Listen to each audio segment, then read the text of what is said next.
कैसे हैं आप लोग। हमने पिछली बार बात की थी फेलियर के बारे में। आज ये उसका दूसरा भाग है। तो फेलियर जो होता है ना, फेलियर के लिए हमने पिछली बार बात की थी कि हमें किसी भी गेम के रूल पता होने चाहिए। बट ये लाइफ का गेम कोई स्पोर्ट्स तो होता नहीं है जो फिजिकल स्पोर्ट्स ये सब होते हैं कि उनके नियम पहले से सबको, सारे प्लेयर्स को पता हो। लाइफ के गेम में ना नियम ढूंढने पड़ते हैं।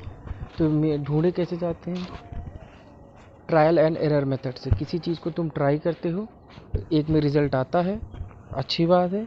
किसी में रिज़ल्ट नहीं आता है तो ये नहीं घबराना चाहिए कि फ़ेल हो गए यार, हमें फेलियर फेस करना पड़ा।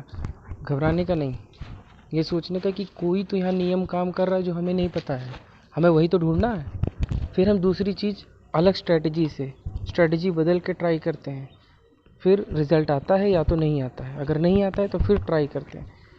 फिर अगर हमारा रिज़ल्ट आ जाता है तो हम समझ जाते हैं कि अच्छा ये नियम काम कर रहा था वहाँ पे। फिर उसके लिए जो स्किल रिक्वायर्ड है या फिर जो प्रोसेस रिक्वायर्ड है उस पर हम मास्टरी हासिल कर लेते हैं। तो ऐसे ऐसे करके हम किसी पर्टिकुलर फील्ड के सारे नियम जान जाते हैं। तो ट्रायल एंड एरर मेथड बहुत ज़रूरी है किसी भी फील्ड के रूल्स को जानने के लिए। लेकिन एक जगह बड़ी समस्या ये आती है ना, रैंडमनेस के शिकार हम बहुत होते हैं। तो देखो, एक तो नियम की वजह से आप फेल होते हो और दूसरा रैंडमनेस की वजह से। बहुत सारी जगहों पे रैंडमनेस काम करती है। रैंडमली आप फेल हो जाते हो, उसका कोई मतलब नहीं होता है। और रैंडमनेस को ज़्यादा हद तक कैसे टैकल करते हैं ये हम बाद में सीखेंगे। लेकिन अभी ये है कि रैंडमनेस के भी हम शिकार होते हैं। तो पहले देखना है कि हम किसी नियम की वजह से हार रहे हैं या सिर्फ हम रैंडमनेस के शिकार हैं। अगर रैंडमनेस के शिकार है तो आप कुछ नहीं कर सकते, आपको बस मन मार के रहना होगा। क्योंकि रैंडमनेस ऐसा ही होता है, गैम्बलिंग जैसा। किसी की लॉटरी निकली, किसी की नहीं निकली, तो हम फिर से दूसरी बार अलग तरीके से ट्राई कर सकते हैं। तो कहने का मकसद यही है, गेम के नियम के लिए आपको ट्राई करना पड़ेगा, तभी आपको नियम पता चलेंगे। नियम पता चल गए तो स्किल में मास्टरी हासिल करना है ताकि सक्सेस मिल सके। तो फेलियर जैसी कोई चीज़ नहीं होती है बट उसको अगर अलग नज़रिए से, जैसा मैं बता रहा हूँ उस नज़रिए से देखोगे तो फेलियर जैसी कोई चीज़ नहीं होती। क्योंकि फेलियर लर्निंग का पार्ट होता है।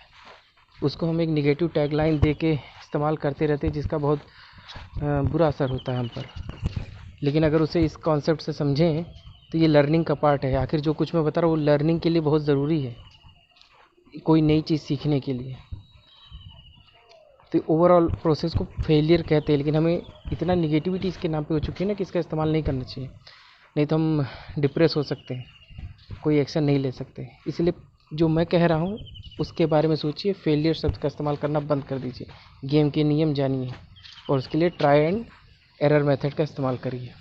और अगर रैंडमनेस के शिकार होते हैं कोई बात नहीं, बहुत सारे दुनिया में गेम है, दूसरे गेम से भी आप खेल सकते हैं। या मैं किसी क्रिकेट, फुटबॉल, स्पोर्ट्स की बात नहीं कर रहा हूँ। लाइफ के गेम जो होते हैं, बिजनेस, फाइनेंस और भी चीज़ें जो होती हैं, रिलेशनशिप्स, कुछ भी, मैं उनकी बात कर रहा हूँ।